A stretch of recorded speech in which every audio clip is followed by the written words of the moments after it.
The challenge was accepted. The photos were sent in. The judges have made their decisions, and the winners have been chosen. And here they are.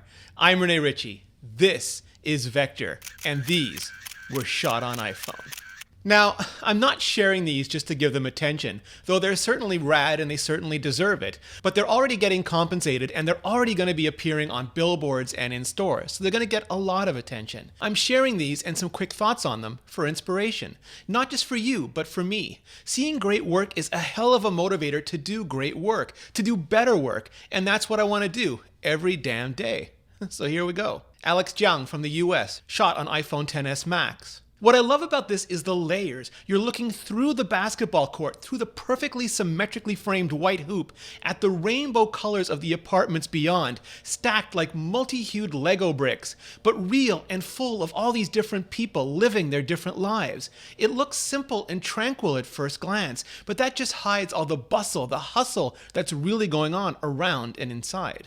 Blake Marvin from the US, shot on iPhone XS Max. This one is black and white, fur and bark, and all shades of awesome in between. And it's captured at the perfect moment too, like you and the raccoon have just come face to face, but neither of you have decided what to do about it yet. Back away or fight? That's for the next moment to decide. And the high dynamic range swirls it all together like yin and yang and really ratchets up the drama and the tension, especially that look in Rocket's eyes. Yeah, it's on. Darren So from Singapore, shot on iPhone XS Max. This is so great. You think you take it all in on the first glance, but then you look at it again and again, trying to reconcile just what exactly it is you're seeing and how. You have the warm yellows and oranges of the building, along with the purples and browns just cut off at their knees by the cooler blues and grays. But it's the different realities that make it. The precise geometric order of the modern, all squared off, lined up, reflected in the bubbly chaos of the puddle.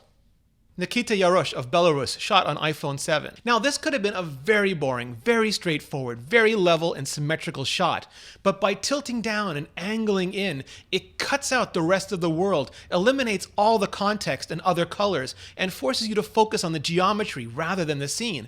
But that's exactly what makes it so interesting and so dynamic. Dina Alfasi from Israel, shot on iPhone X. This is an amazing shot. You've got the bleak, discarded loneliness of the road, the perfectly framed puddle blue heart in its center, and the also perfectly framed silhouette of a person just walking across it in the center of that, only a glimpse of the world behind them. It starts off feeling lonely and cut off, but then makes you feel like if you just hurry up and follow, there's hope waiting. And wow, it just got really corny there. Elizabeth SCARROTT from the US, shot on iPhone 8 Plus. This one is picturesque in a way that almost looks like a classic period painting, a piece of frontier Americana preserved like, I don't know, as much in spirit as in image and time. Neither the grass nor the mountain are bokeh'd out, so obviously they're not hated like Jacob, but the colors from the blue sky and snow-capped mountains to the sunnier, warmer field are still captured in a way that amplifies rather than distracts from the subject. Lesson learned: walk until they're framed by pine trees. Andrew Griswold from the US, shot on iPhone XS Max. I don't know, this one is all Blade Runner to me. Bright neon, cold world, all seen through the infinite lenses of rain. No idea how the artist captured it so perfectly. Every pattern reflected in every drop, but it makes you experience the image as a whole first, and then almost tickles your brainstem as you realize all the depth. Great color, great contrast, great layers, great framing, all of it. Bernard Antolin from the US, shot on the iPhone XS Max. By all rights, this should be a simple landscape, or portrait, but the choice to use both portrait and black and white makes it less of a static shot and more of a dramatic experience. You have the brooding, almost oppressive clouds on top and the dark hills on the bottom, but with the hope of brighter, more silver clouds on the horizon, rolling up, almost cut across like a window shade. Liadi Dharmawan from the US, shot on iPhone XS. What really sells this for me is the scale. Yeah, the sky is on fire, the mountains look like something out of Mordor, but by going portrait rather than landscape, it encourages you to glance down to see all the tiny little elements in the foreground, all captured so perfectly, so distinctly, that you start to realize how truly massive everything else is, and then you look back up. Whoa.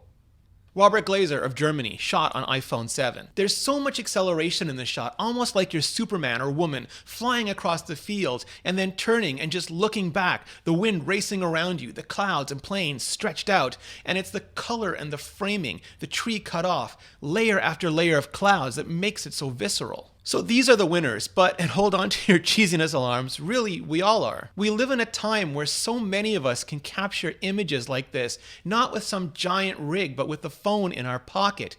We can go from photon to packet, seeing a moment that inspires us, to capturing it, literally in as much time as it takes to reach, lift, frame, and tap. Sure, you can do so much more with settings and apps, but increasingly, right out of the box, these smart cameras can capture tack-sharp, crispy detailed, perfectly textured, smoothly graded, widely exposed, completely color-managed images that look just like your memories, that become your memories, and make them immediately available to share with anyone or everyone, from anywhere, to anywhere. What's especially interesting this year is that there aren't many people, or pets, certainly no traditional portraits, not many people in place, not many still lifes, and not a single brunch or burger, thank Odin.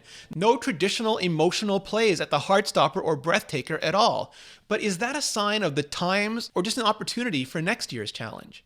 If you want to get ready, if you do want to go deeper, Skillshare can help. It's an online video learning experience with over 20,000 classes in design, technology, video, and you guessed it, photography. Premium membership gives you unlimited access to all of the high-quality classes, so you can learn how to take photos, how to take better photos, or just learn how to edit and improve them in apps you've never tried before. Just visit the link in the description and the first 500 of you get 2 months of unlimited access to over 20,000 classes for free. Act now and start learning and shooting better today. Thanks Skillshare, and thanks to all of you for supporting the show. So there you have them, this year's Shot on iPhone Challenge winners from a variety of countries, using a variety of models, in a variety of styles, but all showing off just exactly what's possible with a phone in your pocket and the skill and talent in your eyes and mind. So hit like, hit subscribe, it really does help out the channel, and then share your thoughts and your shots with me in the comments below. Then get out and shoot some more, and thank you so much for watching.